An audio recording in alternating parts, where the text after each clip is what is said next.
ಇರಾನ್ಗೆ ಈಗ ಅಳಿವು ಉಳಿವಿನ ಪ್ರಶ್ನೆ ಆಗ್ಬಿಟ್ಟಿದೆ. ಅಂದರೆ ಈಗೇನಾಗಿದೆ, ಅವ್ರ ಹತ್ರ ಉಳಿದಿರೋ ಒಂದು 2,000ನೋ 3,000 ಮಿಸೈಲಲ್ಲಿ ಎಷ್ಟು ಹಾನಿ ಮಾಡ್ಬೋದೋ ಮಾಡಿಬಿಟ್ಟು ಮುಗಿಸ್ಬೋಣ ಅನ್ನೋ ಒಂದು ಮಟ್ಟಕ್ಕೆ ಅವ್ರು ನಿಂತುಬಿಟ್ಟಿದ್ದಾರೆ. ಯಾಕಂದರೆ ಅವರ ಲೀಡ್ರನ್ನು ಕೊಂದಾಯಿತು, ಇನ್ನು ಉಳಿದಿರೋ ಆಲ್ಮೋಸ್ಟ್ ಎಲ್ಲ ಲೀಡ್ರ್ಗಳನ್ನೂ ಕೊಂದಿದ್ದಾರೆ, ಒಂದು ಫಾರಿನ್ ಮಿನಿಸ್ಟ್ರ್ ಒಬ್ಬನ ಬಿಟ್ಟು. ಸೊ ಈಗ ಉಳಿದಿರೋ ಜನ ಸ್ವಲ್ಪ ಕಮ್ಮಿ ಜನಗಳೇ ಉಳಿದಿದ್ದಾರೆ. ಬಟ್ ಈಗ ಏನಾಗ್ಬಿಟ್ಟಿದೆ ಅಂದರೆ, ನಮ್ಮ ಅಸ್ತಿತ್ವ ಹೋಗ್ತಾ ಇದೆ. ಅಂದರೆ ಖಮೇನಿ ಪರವಾಗಿದ್ದಂಥ ಅಸ್ತಿತ್ವನೇ ಕಳ್ಕೊತಾ ಇದ್ದೀವಿ. ಜೊತೆಯಲ್ಲಿ ನಮಗಿದ್ದಿದ್ದು ಶಕ್ತಿ ಏನಪ್ಪ ಅಂದರೆ ನ್ಯೂಕ್ಲಿಯರ್ ಎನ್ರಿಚ್ಮೆಂಟ್ ಶಕ್ತಿ, ಅದ್ರ ಮೇಲೂ ಬಾಂಬ್ಗಳು ದಾಳಿ ಆಗಿದ್ದಾವೆ. ಮತ್ತು ಮಿಸೈಲ್ ಎಲ್ಲೆಲ್ಲಿ ನಾವು ಮ್ಯಾನುಫ್ಯಾಕ್ಚರಿಂಗ್ ಮಾಡ್ತಾ ಇದ್ದೀವೋ ಅದ್ರ ಮೇಲೆಲ್ಲ ದಾಳಿ ಆಗ್ತಾ ಇದ್ದಾವೆ. ಸೊ ಈಗ ಏನು ಉಳಿದಿದೆ ನಮ್ಮ ಹತ್ರ? ಒಂದು ರೆಜಿಮ್ ಚೇಂಜ್ ಆಗ್ತಾ ಇದೆ, ಒಂದು ರೆಜಿಮ್ ಮೇಲೆ ಒಂದು ಹೊಡೆತ ಬೀಳ್ತಾ ಇದೆ. ಎರಡನೇದು ನಮ್ಮ ನ್ಯೂಕ್ಲಿಯರ್ ಎನ್ರಿಚ್ಮೆಂಟ್ ಫೆಸಿಲಿಟಿ ಮೇಲೆ ಹೊಡೆತ ಬೀಳ್ತಾ ಇದೆ. ಮೂರನೇದು ನಮ್ಮ ಬ್ಯಾಲಿಸ್ಟಿಕ್ ಮಿಸೈಲ್ ಮ್ಯಾನುಫ್ಯಾಕ್ಚರಿಂಗ್ ಮೇಲೆ ಹೊಡೆತ ಬೀಳ್ತಿದೆ.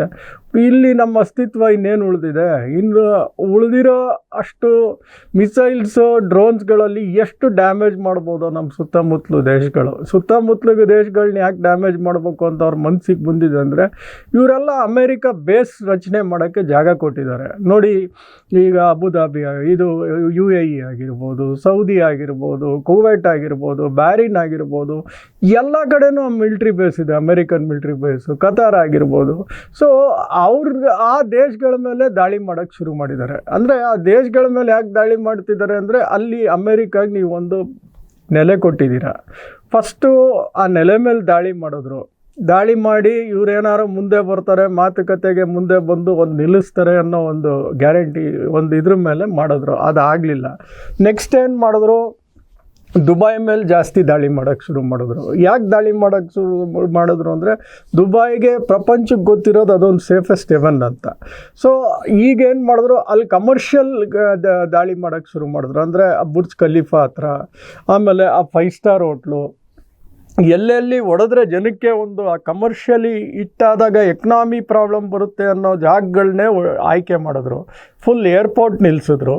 ಅಂದರೆ ದುಬೈಗೆ ಮೇಯ್ನ್ ರೆವಿನ್ಯೂ ಸೋರ್ಸಸ್ ಇರೋದೇ ಆ ಒಂದು ದೊಡ್ಡ ಏರ್ಪೋರ್ಟ್, ವಿಶ್ವದಲ್ಲೇ ಅತಿ ದೊಡ್ಡ ಏರ್ಪೋರ್ಟು. ಅಷ್ಟು ದೊಡ್ಡ ಏರ್ಪೋರ್ಟ್ ನಿಂತೋಗಿದೆ ಈಗ.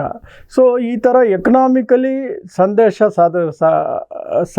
ಸಾರ್ತಾ ಇದ್ದಾರೆ. ಇವಾಗ ನೋಡಿದ್ರೆ ಅರ್ಮಾಕೋ ಆಯಿಲ್ ರಿಫೈನ್ರಿ ಹೊಡೆದಿದ್ದಾರೆ ಇವತ್ತು ಸೌದಿ ಅರೇಬಿಯಲ್ಲಿ.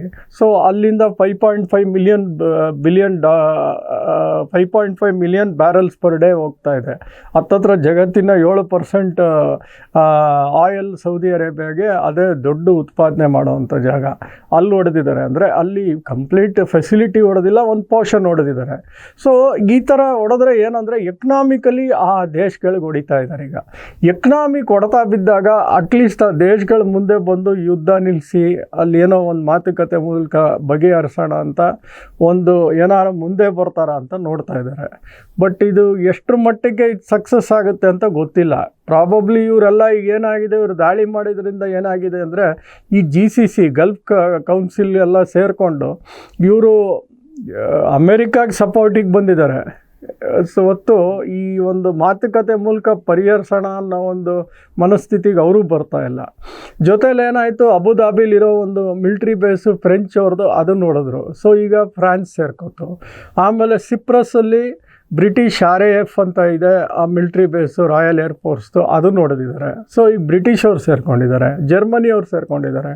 ಸೊ ಇಷ್ಟು ದೇಶಗಳು ಸೇರಿಕೊಂಡು ಈಗ ಇರಾನ್ ಮೇಲೆ ದಾಳಿ ಮಾಡ್ತಾ ಇದ್ರೆ, ಇರಾನ್ ಎಷ್ಟರ ಮಟ್ಟಿಗೆ ತಡೆಯುತ್ತೆ, ಎಷ್ಟು ದಿವಸ ತಡೆಯುತ್ತೆ, ಕಾದು ನೋಡ್ಬೇಕಷ್ಟೆ.